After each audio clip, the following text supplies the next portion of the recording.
Mellow greetings, everybody. I am Brandon, here today with the original Demolition Man, Paul. Yo, yo, yo.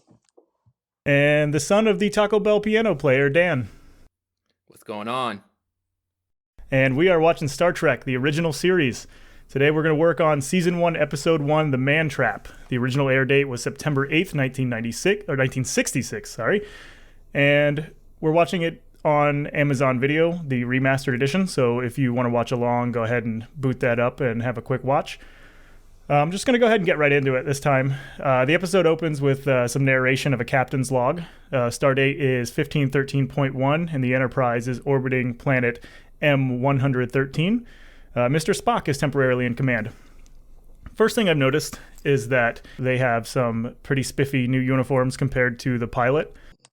Yeah, I saw they had the black little turtleneck thing this time, and I immediately noticed, they got new shirts now, like there.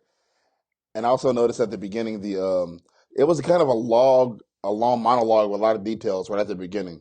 Like as soon as you get in there, like they tell you exactly what's going on, what the date is, the start date, everything. Like that's a lot of information really quick, and I found that interesting. Yeah, they also didn't open with the show's opener, which I thought was pretty interesting. Like it's just a lead straight in instead of going with the opening theme and all that. I think another thing I also noticed, by the way, is it was a lot of color immediately. Like a lot of absolutely. red. There was a lot of color, and not just color, but even race color. Because episode 1, it was kind of there wasn't no. Let's be real, there was no color in that episode. There was nobody.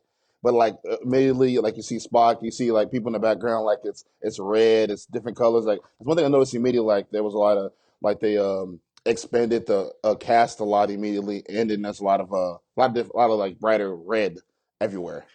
Yeah, the only familiar face in the bridge right now is Spock. So Yep. that's pretty interesting. Well, it also looks more high tech also now. Yeah, the bridge got a little bit of an upgrade, I guess. Yeah. But the planet that they're orbiting holds the ruins of a long dead ancient civilization. The Enterprise surgeon, Dr. McCoy, and whoever is narrating the episode are beaming down to the planet's surface. They get to the planet, and it's a kind of boring desert-like planet. Pretty similar, I think, to the one in the pilot. I don't know if they just kind of reused that set. And I wonder if we're going to see like more variation on planets. I understand like a desert one's probably the easiest one to do, but if they just continue to do that, it's going to get incredibly boring. But their mission is to provide a routine medical examination of an archaeologist, Robert Crater, and his wife, Nancy. Dr. McCoy makes mention that Nancy is the one woman in his past, which would indicate that she's kind of like the one that got away.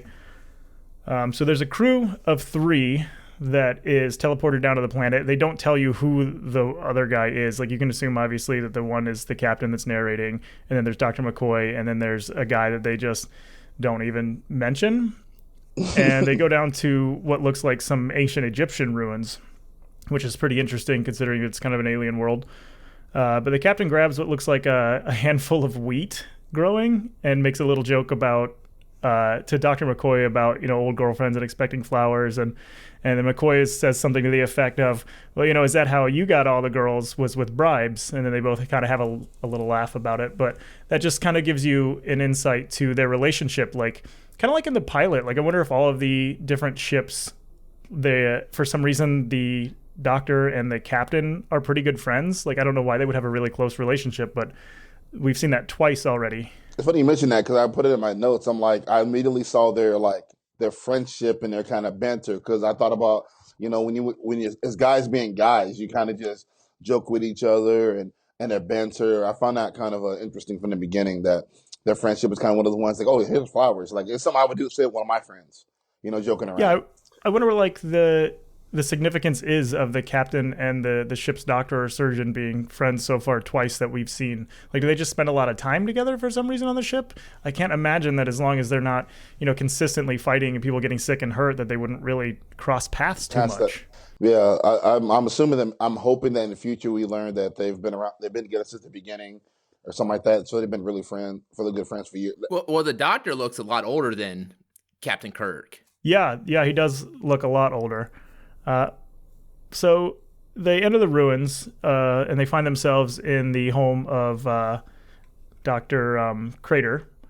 And so the captain starts some kind of weird little scanner like object. They don't tell you what it does. They don't even really show it. You just kind of hear some noises. And then he kind of abandons it, and they don't talk about it ever again. So I don't know what the point in any of that was. Like, he just presses a button and starts making noises, and then he shuts it off, and he's done. Actually, I actually watched the subtitle when I was doing it, and it says tricorder beeping. Oh, really? So that's okay. I've heard of a tricorder, but I didn't know what they were. Which is, I coincidentally, I watched it with subtitles while I was watching it, and I went back to make sure it said the word tricorder because I put it in my notes. Yeah, I've heard of that. I just didn't.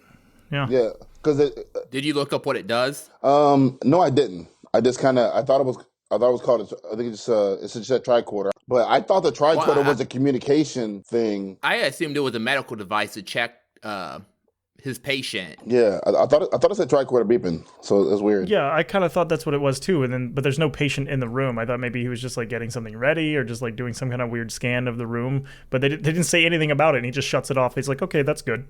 Yeah. He's like, I'm gonna use a small X-ray on you and not tell you anything. Yeah, exactly.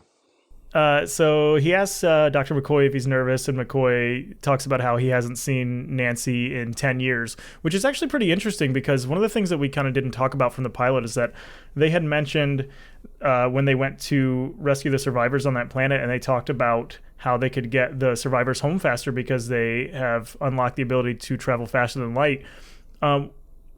Those survivors had left and started exploring like 18 years ago. So you can assume that within the past like 18 years is when they really started discovering everything. So this guy kind of had this love interest, and then it can be assumed that, the 10 years that they haven't seen each other, like a lot has happened. Like they've unlocked the ability to go to other planets like at light speed, and she's already off and doing this thing. So it's kind of a weird time frame that like people are just kind of freshly out exploring the galaxy, and here this guy is running into a love interest that he saw potentially before they could even, do that. And like maybe these people, went to this planet and took the long way. So maybe it took them like 10 years to get there. So it's kind of just an interesting thing. Like we don't know the speed of light to mileage or years potency, or not really. We don't know how long it is, so it's kind of hard to say. Okay, 10 years is 10 years really 10 years, or like how long has it been? Like, so we don't know how long it takes to travel from planet to planet. So they could be on the way of this. They could have saw her, went on this huge journey across the whole galaxy and came back to. It's kind of interesting how time float. You don't really know how time works. Yeah, I wonder if they're going to address how the time dilation happens when you're going close to the speed of light, if not faster. Yeah, I'm interested to see where they go, going forward to that, since it is, in the time frame of this episode at least, it's a relatively new technology to them. Yeah. So at this point, they hear a woman singing outside, and she enters through the door, and she comes in and she calls Dr. McCoy by his first name, so his name is Leonard McCoy. And so she appears a lot younger than him. I mean, like you can immediately notice she looks like she's, maybe he likes the younger ladies. But Dr. McCoy introduces the captain as Jim Kirk. So we have, Captain Kirk here. So it kind of switches to Captain Kirk's view, and Nancy appears to be a little older than we saw her just a second ago. She's got some wrinkles, she's got a little bit of gray hair going on. It messed with me, I swear. So like the first time I saw it, I thought, "Yo, is that the same?" I missed something. Actually, I had to go back. I went back and I'm like, "Oh, it's supposed to be like that." And then when you hear it, as each person looks at her, I'm like 30 seconds ahead. There's a little sound, like a little doo-doo. It's this weird like sound of like letting you know that something's weird or something's dreamy or something's changing. I found that interesting because it kept popping up consistently. It was like an audio cue. Hey, something's going on here. Strange. Don't worry. We'll explain it later. Yeah. And at this point, McCoy introduces the unnamed third man who he doesn't look like he's gonna be very important. Like he just kind of has that look of that guy that they just grabbed because they know they're not gonna need him very long. Like, hey, janitor, come with us really quick. Yeah, like, hey, can you throw this on and come down to this planet with us? So the third man's name, he's Crewman Darnell. So he gets a look at Nancy, and he sees her as a young blonde woman instead of the brunette that she was to Kirk and McCoy. And he says that she looks exactly like a woman he met on Wrigley's Pleasure Planet, which is the weirdest thing, that we are traveling at the speed of light for less than 18 years and we already have a stripper sex planet. Like an entire planet for that. Like Wrigley's Pleasure Planet. Well, my question is, why would you leave? Right. Yeah. And like, how long has this guy been in the military? He's a pretty young guy. Did they stop off there during one of their voyages? Like, is that an episode we can get later? Is like maybe just a flashback of Wrigley's Pleasure Planet? Well, another thing also is when he says that, though, maybe it was already established like that and they happened to go there. Because think about, they can't be the first person to do visit all these planets. Maybe they're the second or third race or civilization. So maybe there's a planet literally that's just for like a pleasure planet that they go to, and just women there are just for pleasure. Yeah, but it's funny, like how it was when they got there. How well was this planet established? You know, sure, maybe like some of the other races of the galaxy already knew it was there, and humanity is just finding it. But I get the feeling that it's one of those things that as soon as we unlock the ability to travel at light speed and go to other planets, somebody was like, "I'm going to make me a sex planet." And then he just goes and does that. I would like to think that Captain Pike is just there, and he's like, I'm not leaving this planet, just give it to someone else. And that's why he's no longer on the show. Yeah, he went to the Wrigley Sex Planet to hang out with his green animal women slaves. But at this point, McCoy just basically shuts Darnell up, and Kirk is like, yeah, you know, maybe you should go outside. And Darnell's like, yeah, maybe so. So he just leaves. Kirk's going to follow them outside, but Nancy kind of interrupts him and makes mention to Dr. McCoy as Plum, which is a terrible nickname. Like I've heard some bad affectionate nicknames, but Plum is just awful. And Captain Kirk kind of finds that amusing as well. So at this point, Nancy offers to go get her husband Bob, and she steps outside where Darnell is just right outside the door, so he didn't go very far. And he's just kind of doing that like cool guy, I'm leaning against a rock kind of thing. And Nancy is once again appearing as the blonde woman from Wrigley's Pleasure Planet. So she makes a remark about the heat and tosses this kind of like, it's not even really a jacket. It's kind of like a shoulder wrap, which I can't imagine is making her too warm anyway. Like kind of serves no purpose kind of thing. And then she walks she walks away and she stops to kind of give him, you know, one of those, hey, you know, come this way glances. And he's like, well, yeah, absolutely. So as they step off screen, the show opening plays now. So we get, you know, the whole narration. I really enjoy the intro theme to this. Yeah, I put intro cool. And I also noticed a subtle thing. It said it's a 5-year mission. They emphasize 5 years mission, not any kind of mission. So I'm assuming, I kind of like, oh, it's a 5-year mission. So I guess they go out, they leave Earth for 5 years. They travel around, they come back to Earth. And then give them all here's all the planets we've seen, everything we saw, et cetera, et cetera. I don't really, they didn't specify what this 5-year mission exactly, like what the end result's supposed to be. And that only makes me wonder is within that 5 years that they've been on this mission, I think we're probably at the start of it, I would assume. I don't think that they would, you know, make this show at the end of a 5-year mission. But within the 5 years that they've been on this mission, is that when Darnell went to Wrigley's Pleasure Planet? Or did he go beforehand? The answer that we all want to know. Yeah, that's what I want the show to be about, is just Darnell going to Wrigley's Pleasure Planet. Every day. But I did also notice during the intro that even in the credits, they refer to Spock as Mr. Spock. And why is he Mr. Spock and doesn't have like a military designation? Like, why is he Mr. Spock? You know what? I don't know. And then the other thing I noticed is that the CG for the ship during the opening actually looks really good for having been done in, you know, the late 60s. I don't know if that was redone for the edition that we're watching. Yeah, I think I highly doubt that it was. Do you think it was? I don't think it was redone like again. I think it was redone like after the pilot. That's the only thing I know. Like, so I thought it looked pretty good myself. Yeah, it's definitely not like current day CG, but I mean, for being from, you know, 66, it's really not bad at all. It holds up. Well, it doesn't hold up as much as like I think it's not about holding up for it. I think it fits. You look at this and you don't get that all. Like, it doesn't fit. Like, oh, this is just terrible CGI. It just, somehow you're watching it, you're like, you know what, this just works. Yeah, and that's the thing is, like, in the very beginning of this episode, when the ship is having that holding pattern orbiting the planet looks good too, and the ship, neither one of them really looks out of place. Nope. But they both look like they could have been a little more modern, maybe not like high budget, but they look good, which, I mean, I think it just looks great. So maybe remastering, they went through and kind of made it a little bit better. Maybe clean it up a little. Yeah, probably. So we come back from the intro and we have another captain's log narration, just talking about what happened when they each saw Nancy. So you can tell that the captain's log is kind of an after the fact thing, and like maybe it's him, going back and remembering all of this stuff, or just kind of giving his log at the end of the mission. It's definitely not like something that's happening, right now, which is kind of an interesting thing, like to be narrating from that point of view. I find it clever, and it also it gave you it kept the details, like every time he talks. I always found the details very, very interesting because it keeps you engaged in the story, let you know what's going on, gives you all the details. So we got to see the captain, like how his brain worked and how he kind of kept things going. And I found it interesting. Yeah, and it's nice to have those details coming back from what was obviously meant to be a commercial break as well. Yep.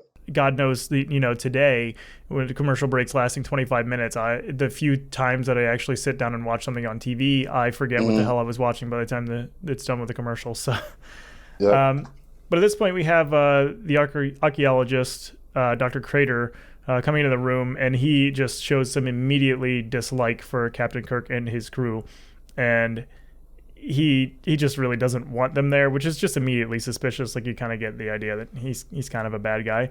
He really just says that the only thing that they want is to have more salt tablets, and they want to be left alone. Which, I mean, hey, don't we all? I was going to ask, did they mention in the episode if there's any other people on the planet? No. Just him and his wife. So you think he would be happy to see someone? Right. But I mean, maybe he's just like super introvert and he doesn't just want anybody around ever. Just give him your salt and go away. Yeah, I'm not sure how long it says how long they've been without human contact. But a lot of times, if you think about it, when people don't have human contact, they kind of get in that solitary mode where they don't want anybody around them, whatever. I just put down he was a jerk. Yeah, he's a definite jerk. I just put down jerk. Like every time I opened his mouth, I thought, yo, bro, like take the bass out your voice. Like we're here to let's get this test done so we can get up out of here. You can be on your little planet by yourself. But he didn't want he didn't want the test. He was like salt tablets. Like his whole attitude was just so. Yeah, immediately too. Yeah, immediately too. Yeah, his attitude was so bad. I was like, man, what's wrong? What's up with this guy? Yeah. So McCoy then insists that he has to give Bob and Nancy their inspections, and obviously Bob's not super happy about it. He's just like, I really don't want to do this. And then McCoy says, well, what you want is unimportant right now, but what you will get is required by the book. So he kind of, lays down the law. He raises his voice a little. Yeah. And he's like, we're doing this thing whether you want to or not. Yeah. So then Captain Kirk also kind of steps in and lays down the law and tells Dr. Crater that all of the research personnel on alien planets are required to have their health certified by a starship surgeon at 1-year intervals. So to that effect, we can kind of surmise that maybe they haven't seen anybody in about a year. Yeah. But also, for somebody that has to have this done every year, maybe this is their first year, on the planet. But I mean, it has to happen every year. So I don't know. I liked once again, like that one line you just read, the whole interval thing. That to me was so like smartly intelligent and done, because like it explains why they're there, it explains the reason behind it, and it explains we didn't come to this planet just to make an episode. Like this is because we have to come here to do this health examination. We're not here as no random occurrence. Like we didn't randomly run into an asteroid and end up here. Like we're here for a reason, and that's why this is going on. Yeah, very specific reason. Yeah, honestly, that's just some solid writing. Yeah. But Bob still doesn't want to do it. He's like, well, that's kind of too bad, whatever. So Kirk is like, whatever, I'm going to leave this to you, Plum. Just that kind of nod to McCoy. Dude, he said Plum. He called him Plum. I was like, oh, yeah, that's your best friend, bro. Oh, your best friend. Hear your mom call you by her nickname. Like, oh, are you Pookie? Hey, Pookie. Like, what's going on, Pookie? Like, bro, only my mom calls me that. You can't call me that. So any friend calls you that forever as a joke. It's just... like, you can really see their dynamic of their friendship when he said Plum. That's when I was like, oh, I smiled, actually. I was like, oh, okay. Like, they're really good friends. And then he kind of corrects himself, and he's, McCoy. So at this point, Dr. McCoy is doing an examination on Bob's back with some kind of weird little scanner thing. And Bob thinks about, the name McCoy. He says he recognizes it and that Nancy had talked to him about it. And then Bob asks both Kirk and McCoy if they had seen Nancy, and that makes Kirk kind of immediately suspicious. But then Bob kind of switches tone and he gets like he gets really nice and he's like, oh, go ahead and have a seat over there, blah, blah, blah. McCoy then talks about Nancy, says that, she's hardly aged and, she looks 25 and doesn't have a gray hair on her head. And at which point Captain Kirk then calls him Bones. So now we have Bones and Plum. So tells her, yeah, she's definitely got a little gray on her hair and she hardly looks, 25. And McCoy kind of looks at him like, dude, are you serious? Like, did you see that woman? So then Bob just immediately is like, yeah, well, McCoy, you're seeing Nancy through the eyes of, your past attachment to her. And I'm sure when she when you see her again, she'll be of a believable age, which is, he really kind of tripped over his words and started to reveal something there. And at this point, you can tell Bob knows a lot more about what's going on with that than he's willing to tell at this point. And then Dr. McCoy wants to check Bob's tonsils with one of those tonsil sticks, which is like a super archaic thing to do when you consider the technology that they have. And he's insistent about it. He's like, well, I'd like to do things the old school way. Like, dude, that's like the caveman way compared to, what you have now, I'm sure. Hey, they had to cut costs somewhere to get that upgraded technology. Yeah, like, look, we can either, get you guys another ship engine or something to scan tonsils. So, you either get the stick or the ship engine. Your choice. Like, well, the sticks worked for thousands of years. We'll take the stick. Yeah, why change it now? I think interesting about that thing was the fact that he knew the old school style and the new school style of training. Of like, well, that's what I find interesting. More than anything, I said, okay, yeah, he knows how to do old style and the new style. Like, he knows both styles. So I was like, oh, okay, so that's interesting to me that he knows how to do things the old way and the new way. So I'm not sure if that's something they learned in the just in case the instruments don't work. Like, hey, the instruments might have an issue. Here's the old school way of doing it. Because would that have been a separate class in his college, just like old school medicine? Like that. Yeah, or like this is like because in my head I try to think about us like this 1,000 years into the future.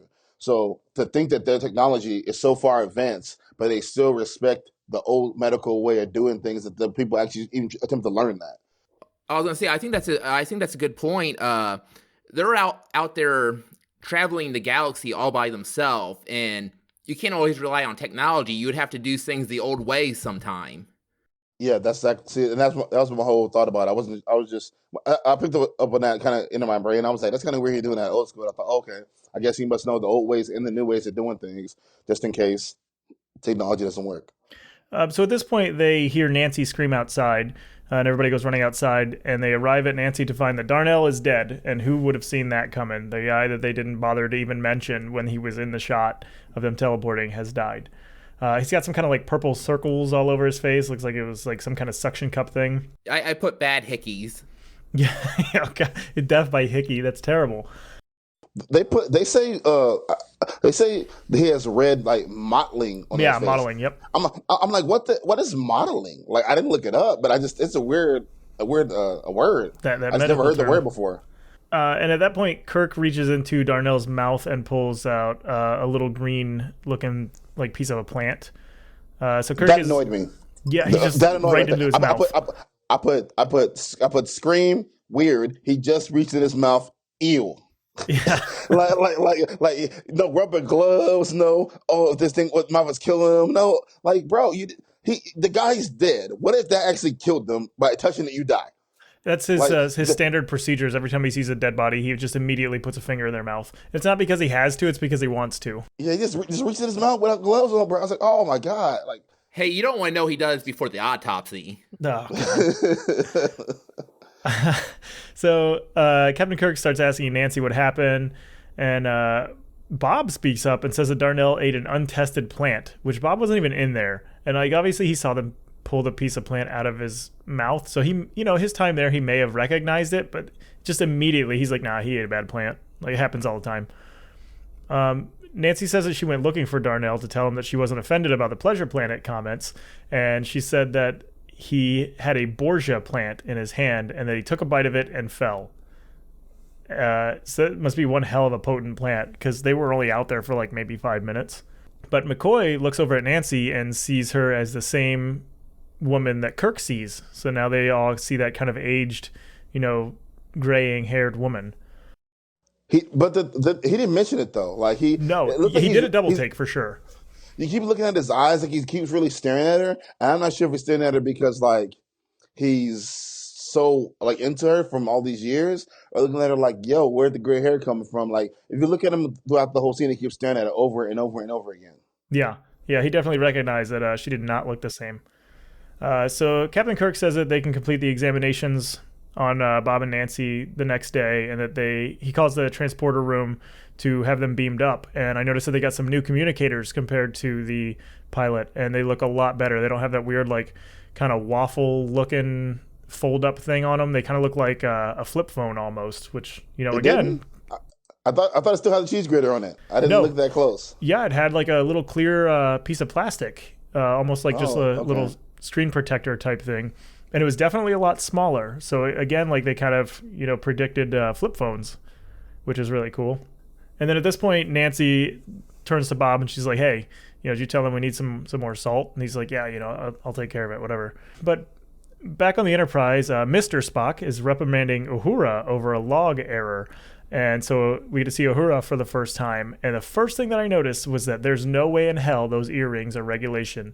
That girl's got green hoop earrings with that red outfit. And I feel like the military would be like, you can't wear them freaking earrings in here. But also, are they military or are they just like a government thing? I don't know. Like they have military ranks. But, well, I guess they kind of have ship ranks, don't they? Yeah, that's ship ranks, yeah. Huh. Maybe they're not a military. Maybe I think they're both, aren't they? Like a little bit of both. The thing I noticed about is first of all, she's wearing red. Like she has that red outfit on, which is super super red, and then her hair. It's just such an old school like style of old school way of doing things. My only thing is again about this. What was the point of this interaction? Yeah, and I think that's what we're coming on here is because during her conversation with Spock, she's like, oh, I'm just trying to make a conversation. And then she's like, tells Spock to call her an attractive lady. And then he's not going to do that.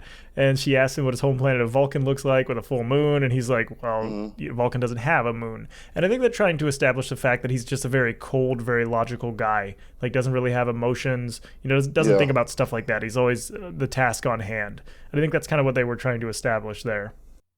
Well, I also took that. I took it as she was kind of thirsty also. Like, oh, hey, how about some Dude, what is he, that's exactly that's how I took it. I took it as he was hitting on her, she was hitting on him the whole time, kept hitting on him over and over again, and he was just so not even paying attention to it. Like it was, she's hitting on you, bro. Like he didn't even know. That is illogical.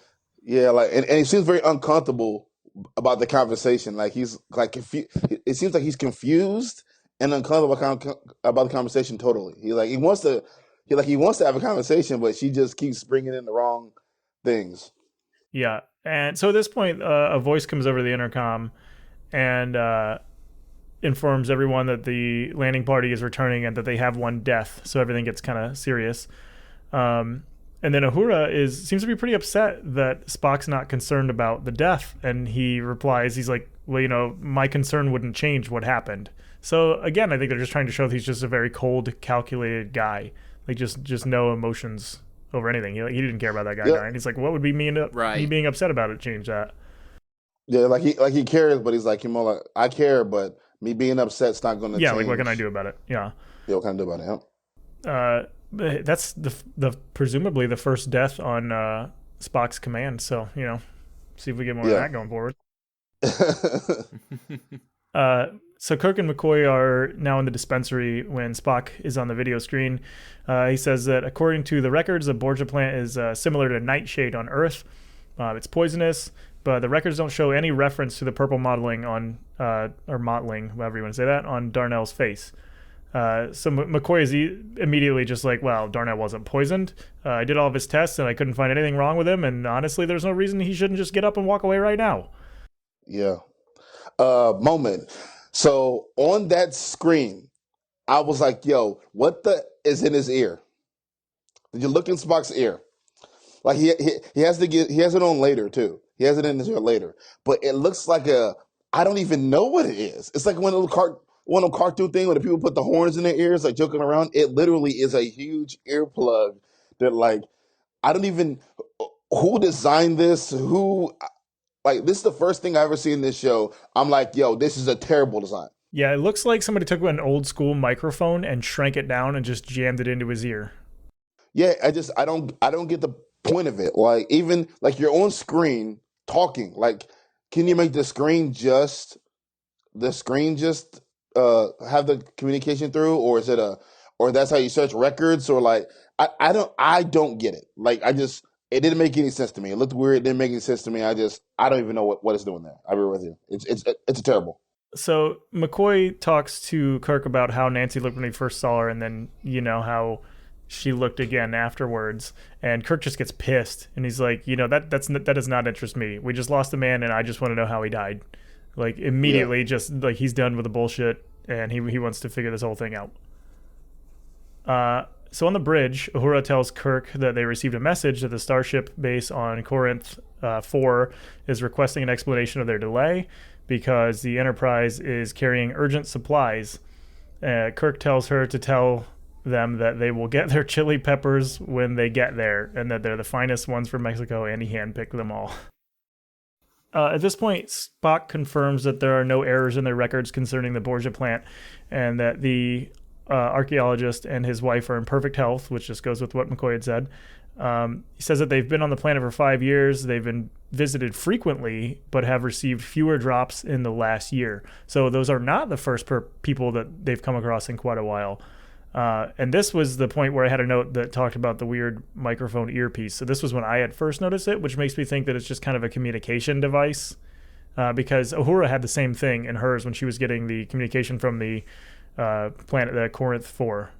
Oh, I didn't notice she had one too. Okay.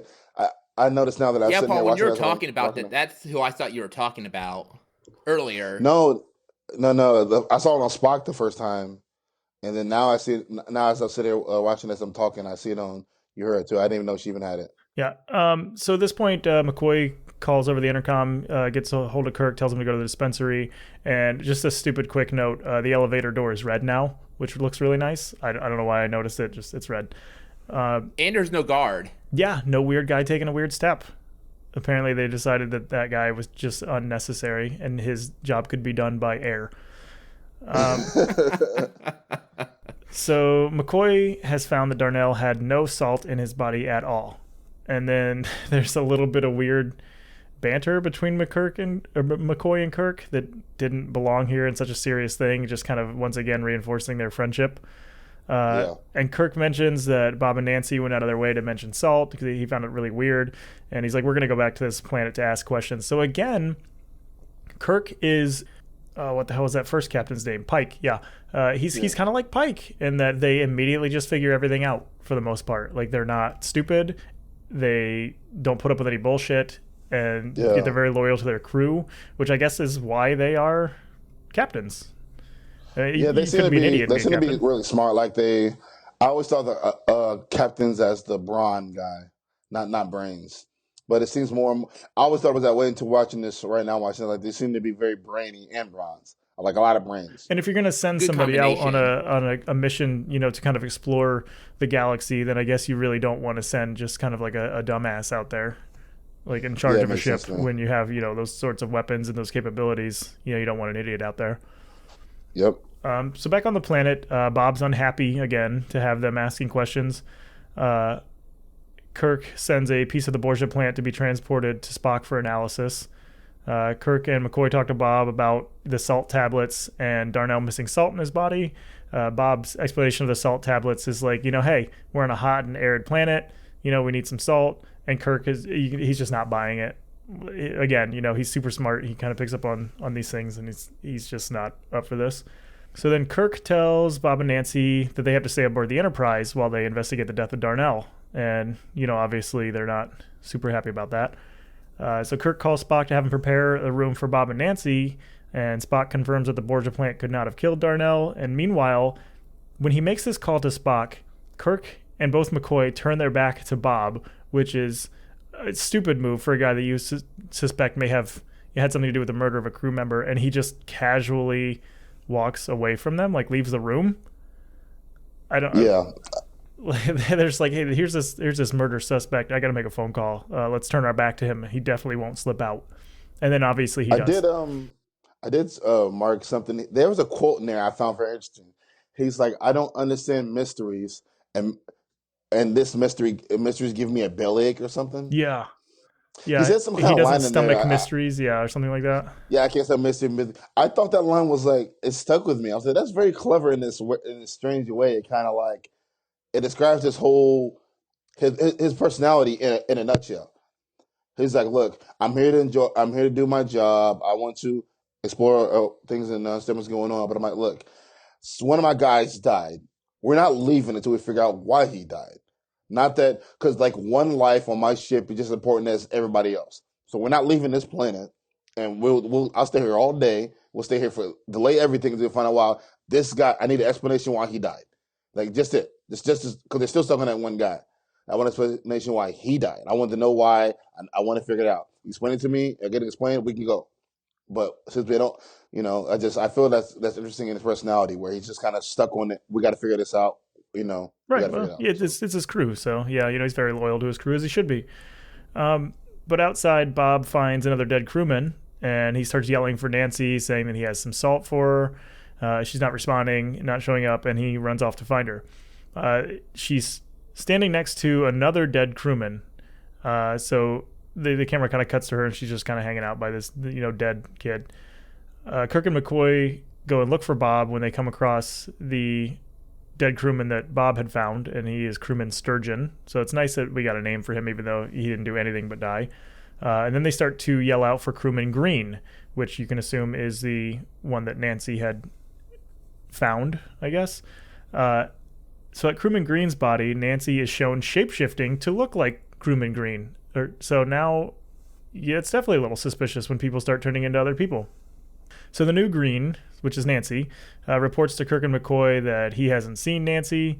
Kirk's going to go back to the Enterprise, tells McCoy that he needs to think more logically, kind of stop thinking with your heart kind of thing, and that they have equipment on board that can pinpoint Nancy and Bob on the planet. He's like, we can find a matchstick on this planet, and that's pretty solid for Kirk to just be like, screw this on foot stuff. We're just going to go back up to our ship and just scan the whole damn planet because I ain't doing this. Right. Like, good for him for thinking about that.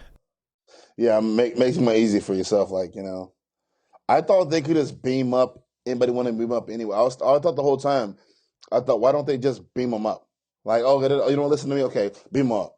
They can't fight it.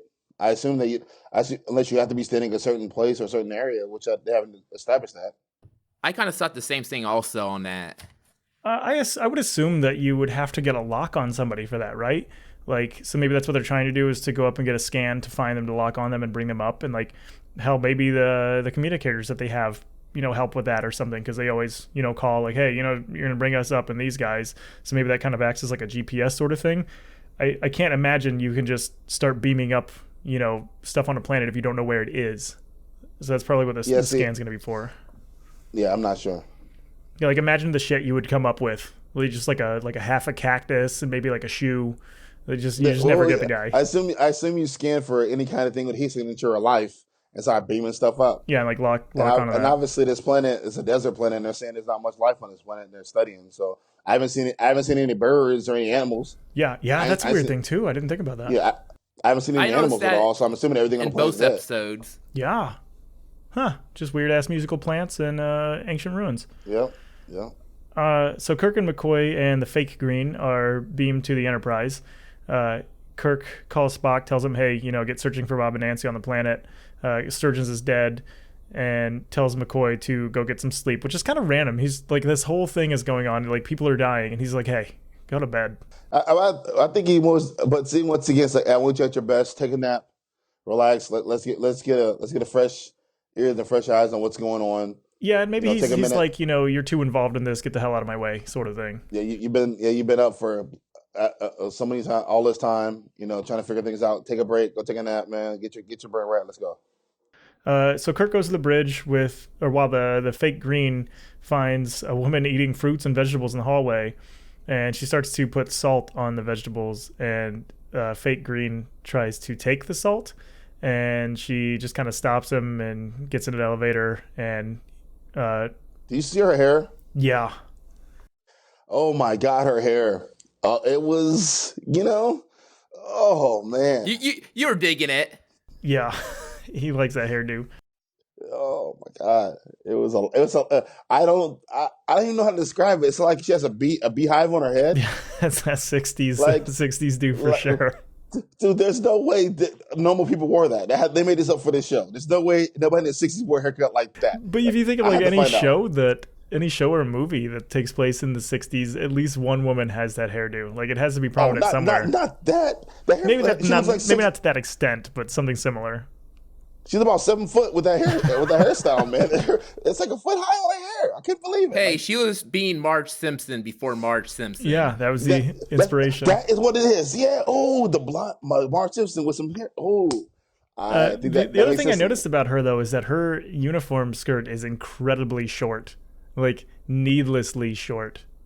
Oh, is it? Yeah, all of the I didn't women's notice are that. on there. It's kind of that They know how to classic. do it in the future. It's kind of that classic, like men, pants and shirt, women just show your entire leg. Yeah. So at this point, Spock calls Kirk and tells him that they can only find one person on the planet, and then that's just kind of where they leave that. So the fake green follows the woman who we find out is named Janice off the elevator, where she suggests he go chase an asteroid.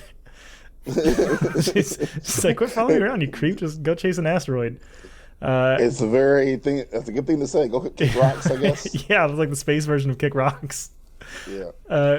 So so she runs into four men in the hallway, and they make a joke. Oh, is that food for me? And she just kind of brushes it off and walks away. And the one guy is like, "Oh, I wouldn't mind having her as my own personal yeoman." Like you had to stick the man humor in there. Yeah, that term yeoman, by the way, I wrote it down. I wonder if yeoman's a female job, because so far both yeomans we have seen have been females. That's a good point. I wrote that down because I'm not sure about it, because like I thought about the yeoman from the first episode we watched, and the term yeoman, I like, is it an assistant? Is it I assume yeoman is an assistant. That's what I'm kind of Right. getting at this point. Yeah. And the other thing is, like, It's- I know they're like, the guy's just with his bros and they're making jokes, doing the whole man thing. But I get the feeling that if you were to sexually harass anybody on that ship, Captain Kirk is going to whoop your ass. Yeah. He doesn't like his people being murdered, and he probably doesn't like them being sexually harassed. Yeah, but for her, I feel like she enjoyed, like she smirked it off, and like she gave him a little, oh yeah, you like that, like, oh, I know you want me, etc. And I'll move on, or watch me as I walk away. It seemed like there's a lot, like the females seem to be like strong females who deal with a bunch of guys and men stuff. So like we haven't got to that somebody being super offended like by the guys being jerks or being just goofy or whatever. We haven't got there yet. So Yeah, and I imagine if you spend a lot of time on a ship like that around, guys like that, you kind of you eventually figure out how to handle that kind of thing.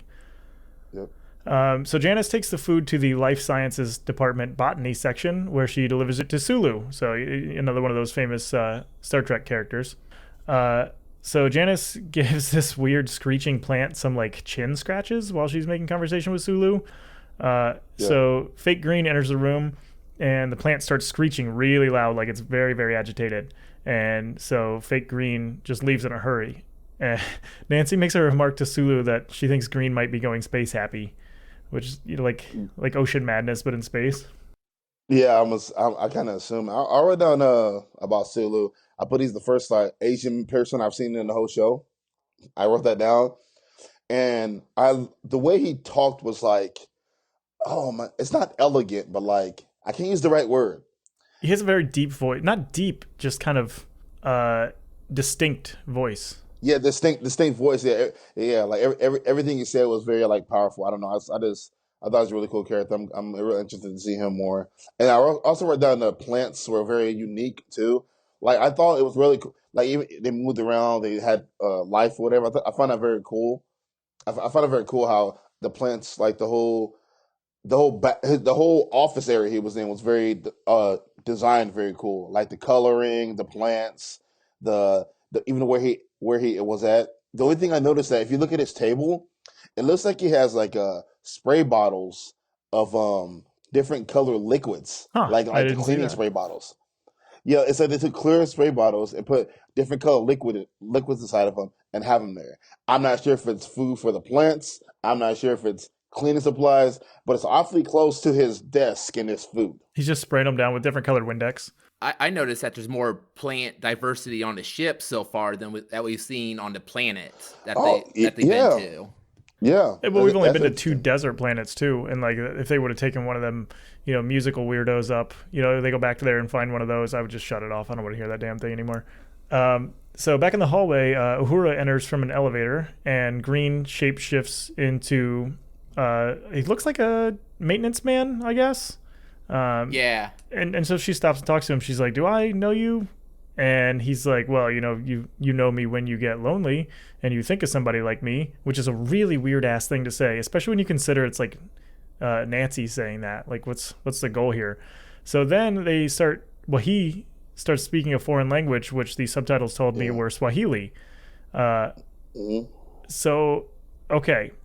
Uhura could be Swahili, she speaks that language, that's fine, whatever. How the hell does Nancy speak that language just because she turned into a guy from there? Well, it's not even that. It's the fact that this is the first time I noticed that she could read minds. See, that never got explained earlier because everybody we see her change into was because of thinking about that. I forgot about it earlier. You're talking about Nancy, right? Yeah. When she changed into somebody, like way earlier when we first met the first guy, she turned into that Pleasure Planet guy. I should have noticed it, but it didn't enter my mind. This time we actually see her said, "Oh, you were thinking of me," and she changed into that person's person. Like I didn't think about that earlier. You're right. I didn't even put that together. How would she have known who to change into for Darnell? Yeah, so I didn't put it together until this time. I was like, oh, she must be able to read minds too. Yeah, you're right. I didn't notice that at all. Wow, that's a really good observation. Yeah, so I'm not sure exactly how her abilities work, but I know she can read. I know she can read. She has to be able to read mind or sense your greatest desire, or they haven't really explained exactly what she can do. Well, that doesn't make any sense. She doesn't have a big brain popping out of her head. How are we supposed to know? Yeah, it's just interesting to me when she changed it to that. That's when I realized, oh, she can read minds. Because she makes the comment, "Oh, you were just thinking of this person." I thought, "Oh, thinking that means she can read minds." Yeah, wow, I didn't even put that together. Yeah, which really put me into a different area for the alien. I thought, "Oh, okay, this is interesting. She can read minds." Yeah. So at this point, Uhura gets called back to the bridge, and the maintenance-looking guy just puts his hands up like he's gonna strangle her, and she's just kind of caught off guard and really does nothing about it. So Janice and Sulu come out of the door and kind of interrupt it, and Uhura just leaves with them, giving a kind of bewildered look. The thing that that I notice about that scene is that in that like maybe 30-second point where it looks like he's going to strangle her, Kirk summons Uhura to the bridge 3 times in less than a minute. And it's like, dude, it's a big ass ship. Maybe give her a second. Like maybe she was in the bathroom. Like, I called you. Yeah. Why have you not answered? 3 times in like a 30-second period. Like, dude, give her a second. Damn. I'm not sure if she was supposed to communicate. If they use communicators instead of come. Did she communicate on the way to the bridge? She did. Yeah, she called up through a speaker. No, she walked to the panel. Yeah, she walked up to the panel. I assume he was waiting for her to walk up to a panel and say confirmed or I'm on my way, which is why he said it multiple times. But she could have been in the shower. He doesn't know she that. was like going to the bathroom or something. Like chill out, dude. I'm not sure. He's like, yeah, I need you now. So elsewhere in McCoy's quarters, he's trying to sleep, but he's having some trouble sleeping. He calls Kirk on the bridge, and Kirk is just like, just take a sleeping pill, you fucking dumbass. Like, I'm trying to do this thing. And Nancy's just kind of wandering around the ship.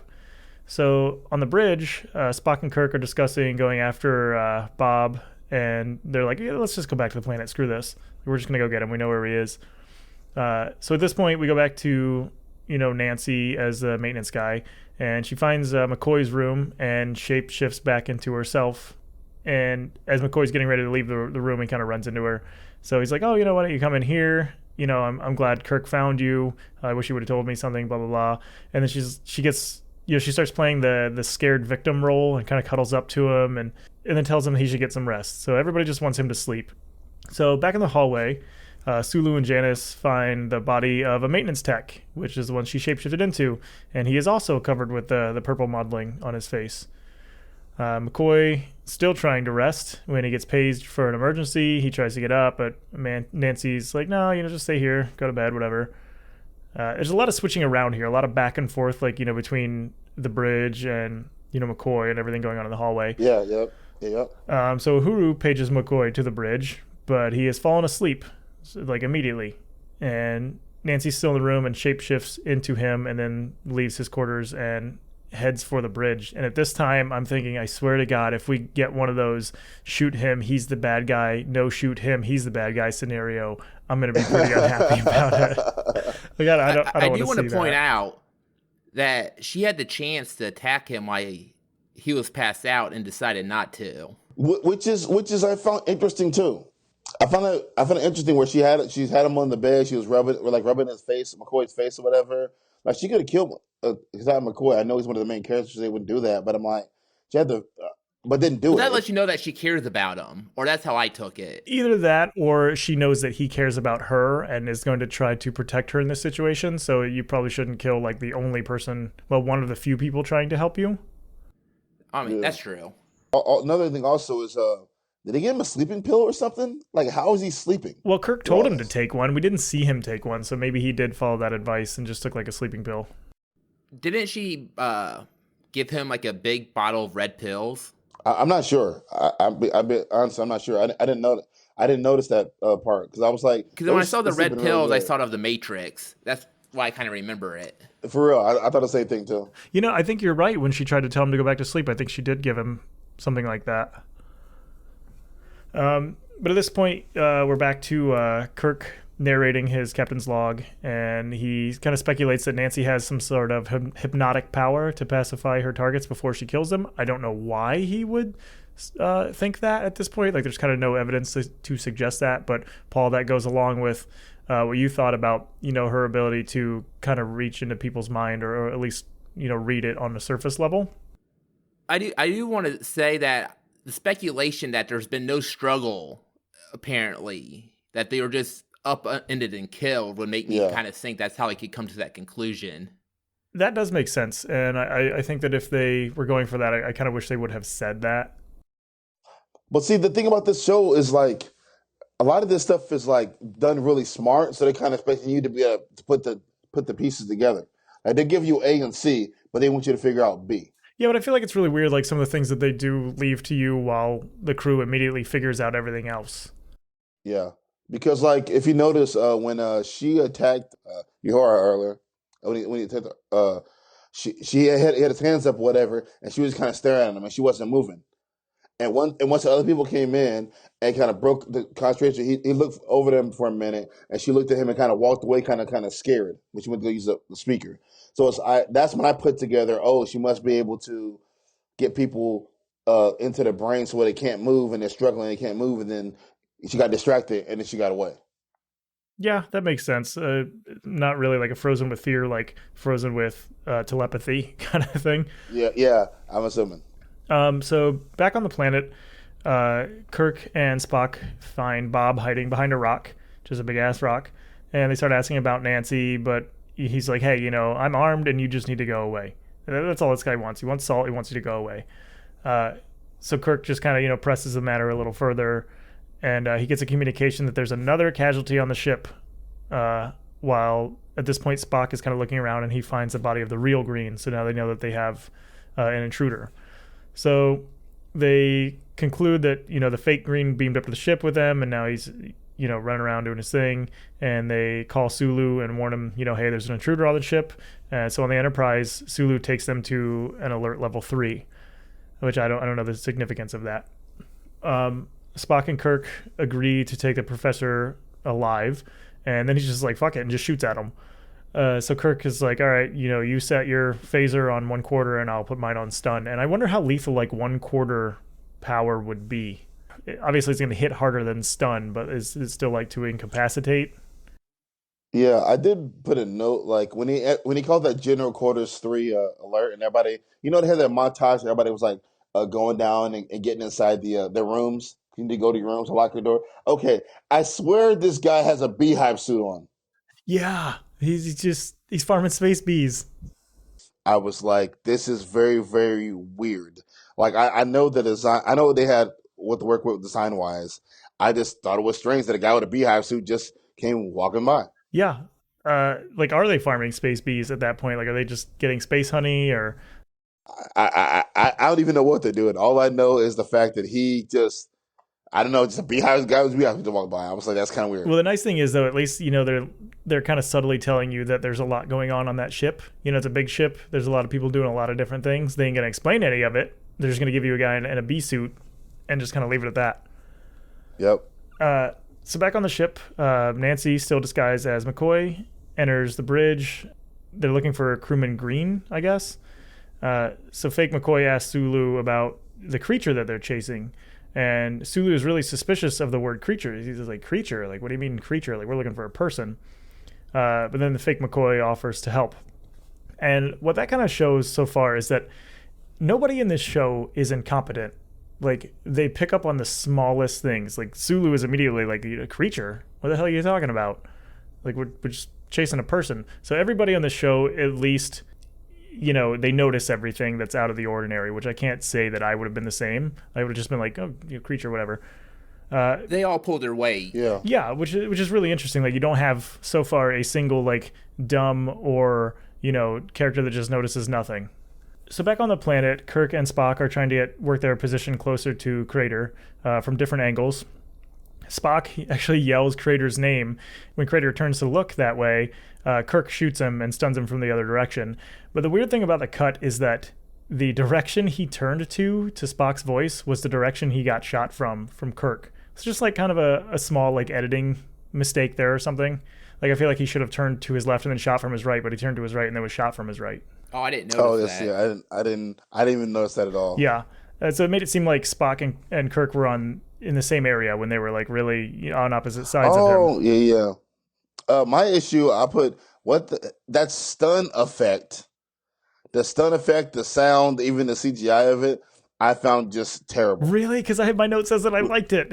I know that I liked it. I found it terrible. I was like, yo, this is for all this cool CGI stuff is going on, all this cool stuff. This is a terrible stun issue. Oh, I liked it. I didn't like it at all. I was like, yo, it sounds funny. It looked goofy. Everything about it was just so. It was so retro. It was too retro. I don't know how to describe it. I didn't like it. I have to agree with Paul on this one. Oh my God, no! I really enjoyed it. I made a note that I liked it that much. You do? I didn't like it at all, bro. I swear I didn't like it at all. I thought, yo, this is bad. And then after he got stunned or whatever, like the fact that he took him a minute to get his wits about him, like he was like, oh. It was like, oh, I gotta think. I'm confused. Like, asking questions or whatever. I found that interesting. Yeah, so it seems to act more as like a concussion grenade or like a flashbang, like something that just disorient you and not so much incapacitate you. Like, just kind of fry you for a second. Yeah. So after Crater gets stunned, Kirk starts asking him about his wife, and Crater starts explaining that she is the last of her kind on this planet, and he starts, she's like the buffalo on Earth, she's going extinct, she's the last one. So his voice, his voice sounds really, really low, like I know there's like helium makes your voice high, and I know there's another gas that makes your voice really low, and it sounds like he was just sucking on that, and you can tell he's kind of having trouble thinking. So he starts talking about the extinction of several creatures. Doesn't specifically say what happened to Nancy's kind though, which is weird. But I guess on a dry, arid planet where they need salt, like Dan had mentioned earlier, there are no other, so far that we've seen, there's no other life forms on that planet. So I wonder if her creatures, maybe took all the salt from them and made everything else go extinct, and then they started to die off. But it really seems like that sort of creature would not have evolved to live on that planet to begin with. So I'm not entirely sure, right? How they started dying out or what they were even doing there to begin with. But then Bob reveals that the creature killed his wife a year or two ago, and that she's buried on some hill over there. So at this point, Kirk calls Sulu and tells him, hey, it's a creature, it can assume any shape, and they increase the alert level again and prepare to beam up. While Crater tells them about how she needs salt to survive, but they ran out, and so that's why she's killing them off. Before we move on, did anyone else notice that Spock was not sweating on the planet? No, I did not notice that. The other characters all were. Well, I don't think Nancy was either, or I don't remember her sweating. Huh? No, I didn't notice that. No, I didn't notice that either. I didn't notice that at all. But do we know what that Spock is a Vulcan yet or not, or is that had Well, he mentioned he's from the planet Vulcan, so yeah, so he's okay, Vulcan. okay. So they mentioned that. Or, okay, we know he's different. I just don't know if we knew exactly what he was. Yeah, he mentioned during the whole Uhura thing that Vulcan has no moon, so he's Yeah, from Vulcan. okay. So maybe they don't sweat. Maybe they can't sweat. Maybe I'm not sure. Well, different biology from humans, so I wonder if that was their way of portraying that on screen, like, oh, hey, he's not a human. If you don't Right, know, which if so, that's a very small Subtle detail, thing. which is actually really cool if that's the intent. Because I certainly didn't notice it. So back on the Enterprise, the main crew are kind of sitting around a table and reporting, what's happened so far. The fake McCoy suggests that they offer the creature some salt without tricking it, so that it has no reason to attack them. And at this point, Crater looks at McCoy and he's like, "Yeah, that's Nancy. I recognize you." Yeah, So then Kirk asks Crater, he's like, "Hey, can you recognize that thing if you see it?" And the fake McCoy and Crater kind of look uneasy, and they don't answer him. They just don't say anything. So Kirk is like, "Well, I'll forego all of the charges if you tell me where the creature is right now." Crater kind of blows that off and starts talking about how much he loved, the real Nancy, and says the creature just kind of wants love as much as it needs salt. So Kirk asks him again. He's like, can you see this thing, whatever form it takes? Are you going to help me find this thing? And Crater's like, no, I'm not going to help you do shit. Like, what is it? For a guy that's trying to not get this thing killed, he is very uncooperative. Like, I feel like, okay, it's killed a bunch of people, obviously that's a bad thing. Kirk probably won't kill it, but at the very least would take it into custody, and at least it would get to be alive at that point. But he's just like, nah, fuck it. So Spock is just like, well, if he's not going to say anything, then maybe we should use a truth serum. To which Kirk asks the fake McCoy if he thinks that's a good idea. And, Nancy in disguise is just like, yeah, do it. Like, goddamn. yeah. Another thing I noticed in the scene though, it said it needed love as much as it needs salt, and that may be my brain thought. Oh, maybe that's why she didn't mess with McCoy Yeah, that could because be. because she says something subtle in the scene earlier. She says, I don't the way my husband feels. I don't really care about. I like the way that you make me feel, or something like that."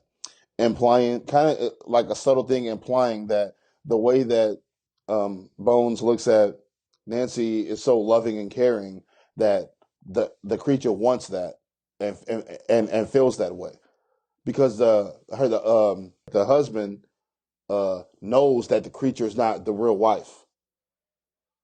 McCoy doesn't know that. That's actually, yeah, that's true. At this point, he still doesn't know. Yeah, so the feelings are when the feelings when he sees Nancy is strong, and I'm wondering if since she can read minds and things like that, I'm wondering if that's why she won't hurt him because she realizes that she cares about Nancy so much that he he feels real deep for her, and she can feel that love as long as her wanting to have salt too. Yeah, maybe that's the answer to the whole thing, Right. is just before McCoy wakes up, just dump him and Nancy on the planet and drop off some salt every like 6 months and everything will be fine. Yeah, Just sorry, yeah. bud, you gotta go live here now.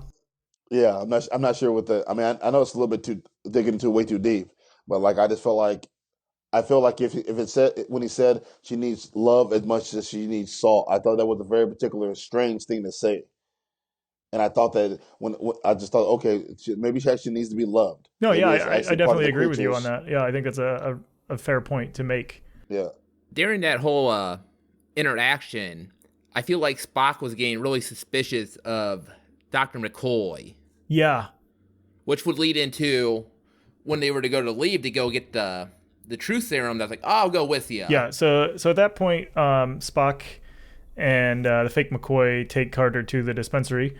And shortly after that, like very shortly after that, Kirk is summoned to the dispensary where he finds Spock on a table, and he's like, "Hey, I was super curious about McCoy, and when we got here, I got knocked out, and they stole my phaser." At this point, Janice is with them, and she finds Dr. Crater in a corner. He's dead. He's got the purple marks. So Nancy obviously took the salt from his body. Kirk mentions how Nancy could have killed Spock when he's on the table. And he says that his body salts are different than that of everyone else. So that kind of lends back to, Dan, what you had thought of with him, not sweating on the planet is obviously, his chemical makeup is a little different there if his body salts are not the same. And that was a good way of showing it earlier in the episode. Yeah, very subtle that I did not pick up on. So at this point, the fake McCoy goes back to the real McCoy's room and becomes Nancy again. And she wakes him up and says, the crew's trying to kill me and I need your help. Kirk enters the room and it immediately explains what's happening. And this is what I like. There's not that bullshit where he comes in and starts, trying to capture Nancy and then McCoy tries to stop him. None of that. He immediately was like, look, this is what's happening right here. We're not going to, fight about this. This is exactly what's going on. But then McCoy refuses to move out of the way so that Kirk can get to Nancy. So even though he knows what's going on, he's just he doesn't believe it or something.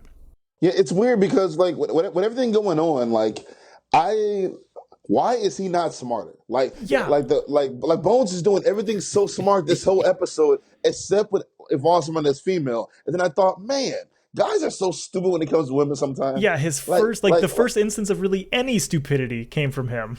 Yeah, and it's all revolving around this female, literally. It's there's something wrong about her, man. Oh man, I think it's different. I think it's okay. He has that guy personality where your brain gets shut off when it comes to women. And I understand when the very beginning, Kurt, he said, this is his one. This is his one. So you kind of get him being a little extra.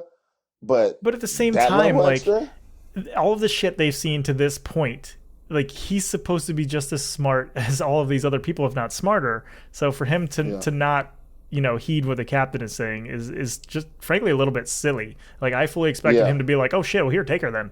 What is it, Love Blind Doll or something like that? Yeah. So at this point, Kirk offers Nancy some salt tablets, and she's like, oh shit, yeah.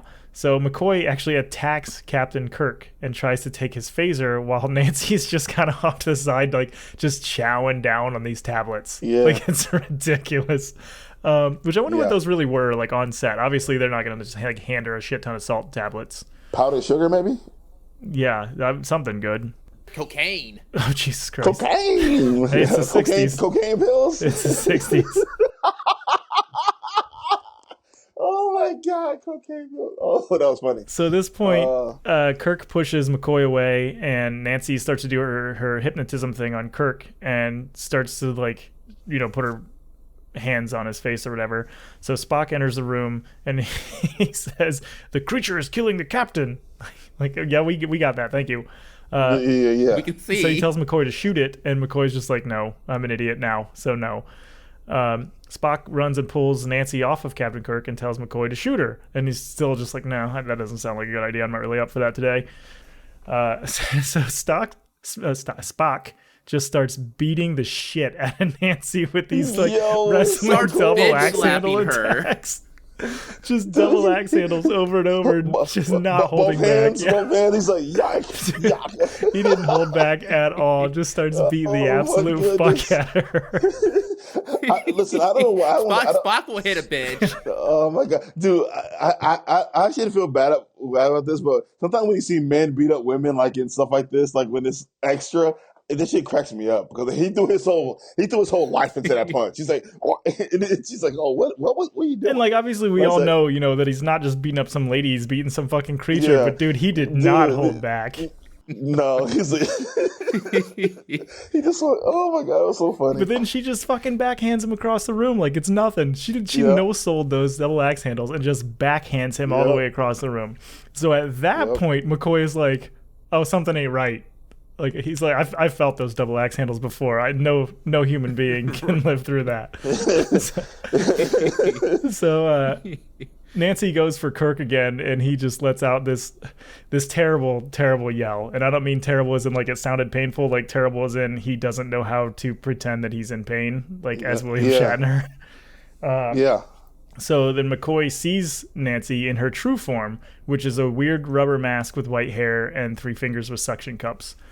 You know what? I'll let it go. I thought it was. I actually didn't mind it. Yeah. We have to keep in mind that it is the 60s, and for a creature design at that time, it's original. It doesn't look bad. Just in today's standards, it probably wouldn't hold up.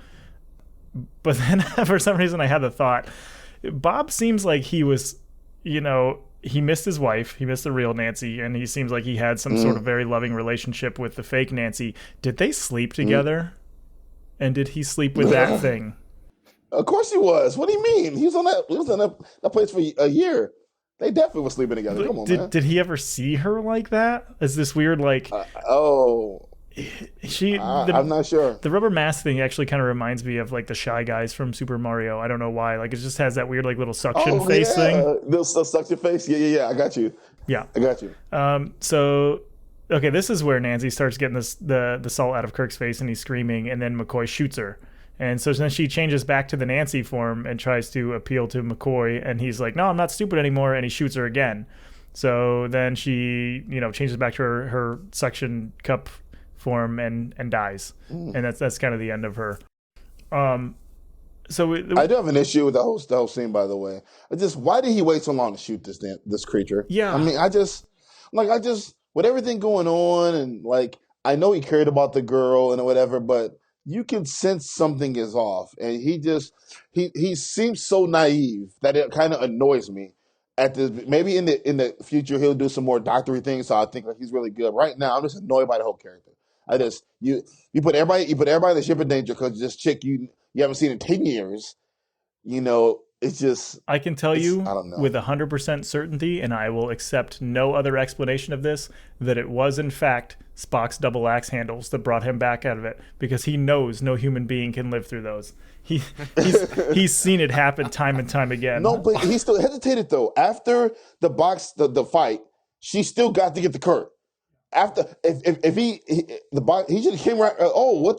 What's Spock hitting her? She ain't moving. Bam! Immediately, you shoot her down. Then then he starts. It's like he couldn't accept reality at that moment. And then also, I wonder, they didn't explain it, but like the only explanation I have is the creature was able to tap into something inside their brain to make the person love them.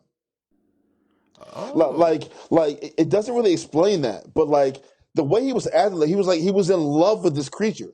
The only thing I can think is the fact that the creature was able to manipulate the person's mind to have them have that true feelings about that creature, no matter what.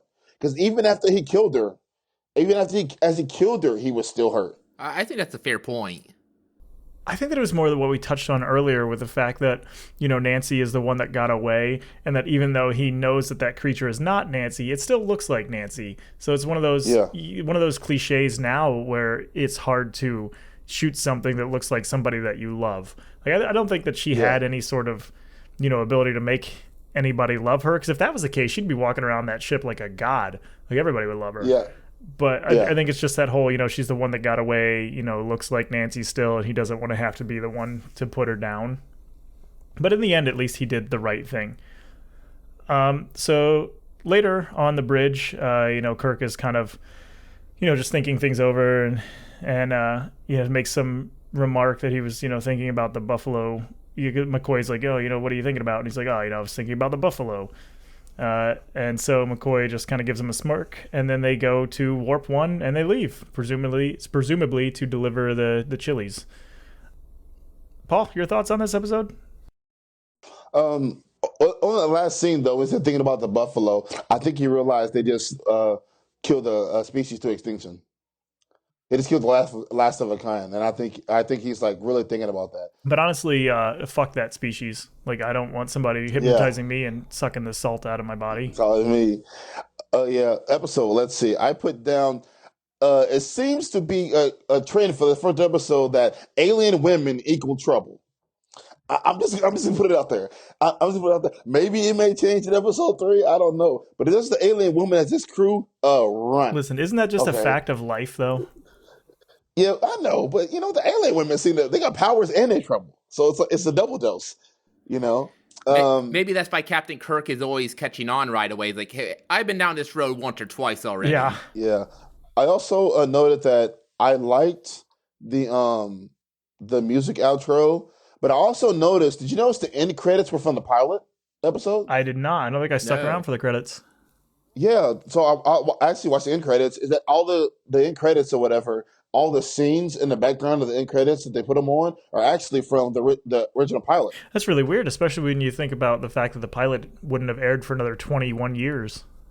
Exactly. I literally marked the I went to the looked at the end credits or whatever, and it showed the end credits, and they were showing like picture scenes, like little picture scenes as they did everything, and then it was scenes from the original pilot. That's the only reason I recognized what it was. That's very interesting to me. Huh. Uh, Yeah. so what'd you think overall? The episode, like it, Uh, disliked it? uh, uh you know, compared to the other episode, I had to kind of compare the two. I actually like the other one better. This was okay to me. Like, and I think it's because I'm over the alien and women idea of the alien women, the whole montage of it all. I did think the salt thing was really original.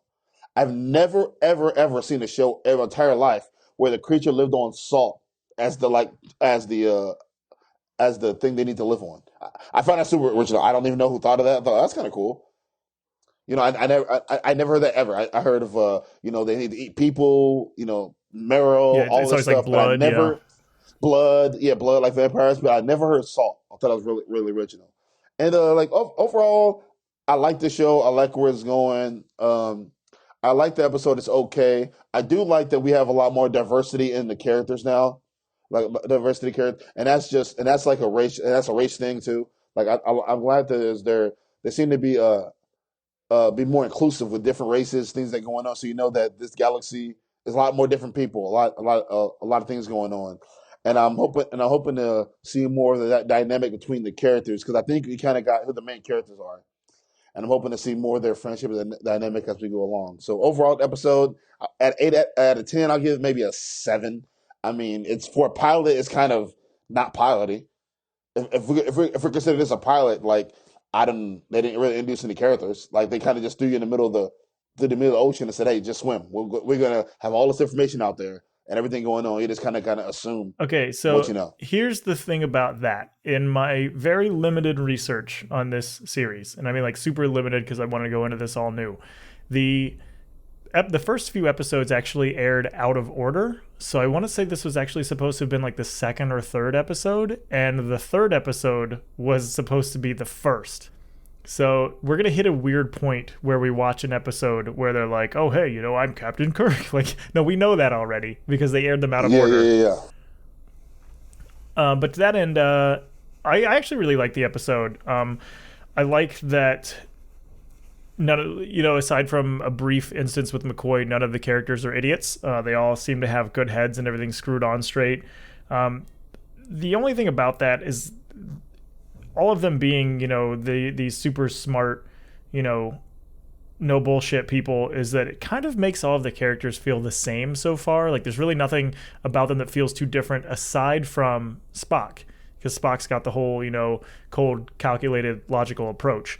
Everyone else kind of feels like they're the same character. Like you could just swap them at any point and it doesn't really matter. So I hope that in the future, we do get a little more development and kind of make them, stand out in their own right. Because they're all kind of, obviously, Captain Kirk is, the big one, he's smart, he cares about his people, he's the guy in charge. But really, everybody else is just kind of the same. So, like I said, I hope we get to flesh that out a little bit more. I also liked the salt thing. I thought that it was a nice twist. I don't know, prior to this point in televisions and movies, what the cliche would have been. Probably something like blood, vampires or whatever. So it was a nice twist on that. I do like that they leave enough of a mystery for the viewer to try to piece things together, but I do feel like they do kind of give away too much very early. But I get also, it's TV. They have probably an hour time slot or an hour and a half or whatever. Overall, though, I really liked it. I don't really want to use like a number scale just because I'm terrible at that. But compared to the pilot, I would put them pretty much on even ground, I think. Yeah, I'm kind of excited to see what they have going forward. I hope that the trend of some kind of mental powers does not continue. And like you had mentioned, the different races and things on the bridge was nice to see. A nice difference from the pilot, but they're all, aside from Spock, they're all human, so I kind of wish there was a little bit more of a diversity from there. But really, for creature design, it seems like they have like rubber mask or bodysuit, and you wouldn't want that on camera all the time anyway. But yeah, I really enjoyed it, and I'm pretty excited to go forward and see what the series brings. Dan, what did you think about this one? Overall, I would say I enjoyed the episode. The highlight of the episode for me was when Spock started beating on Nancy. Spock is starting to be my favorite character right out of the gate. But I think that's kind of what you elaborated on, is that all the other characters seem like they're kind of the same. They don't have their own personality yet, which I think as time goes on, they will develop their own character. What do you think? Like, good, bad, in the middle? I would say in the middle. I'm eager to see what they bring next. The other thing, too, that I really like about this show is the fact that it's not an everything worked out fine type of series. Like, people have legitimately just died in the middle of these episodes, and they're not coming back. And sure, it's not like main characters, it's little side people created for the episodes, but still, I wonder, at the time, I feel like TV in like the late 60s, early 70s was a lot of, everything works out at the end of the day type stuff. And, like Brady Bunch type show. Yeah.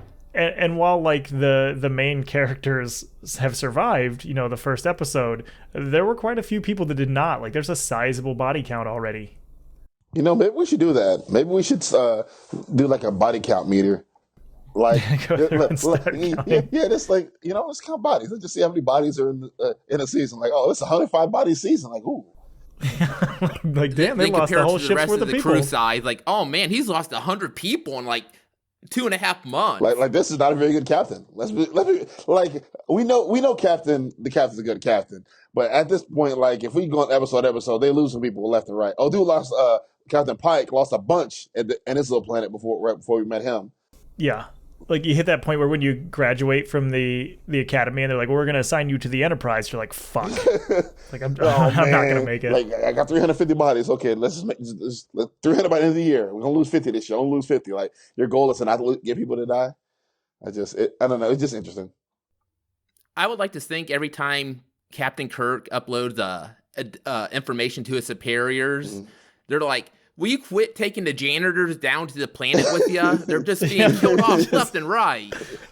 Like, listen, I know that they're, more expendable than the crew, but god damn it, we're getting a reputation here. Like, nobody wants to go clean your ship. Yeah. You need like a security force. And stop spending all this time at Wrigley's Pleasure Planet.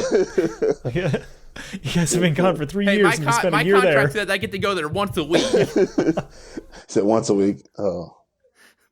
We got to keep taking condoms. That's the biggest thing that they have to resupply. They're like, oh, we need a couple bottles of ketchup, a couple of new shirts, and can you get us 3 crates of condoms? 3 crates of what are you guys doing on that ship? Everything. Next question.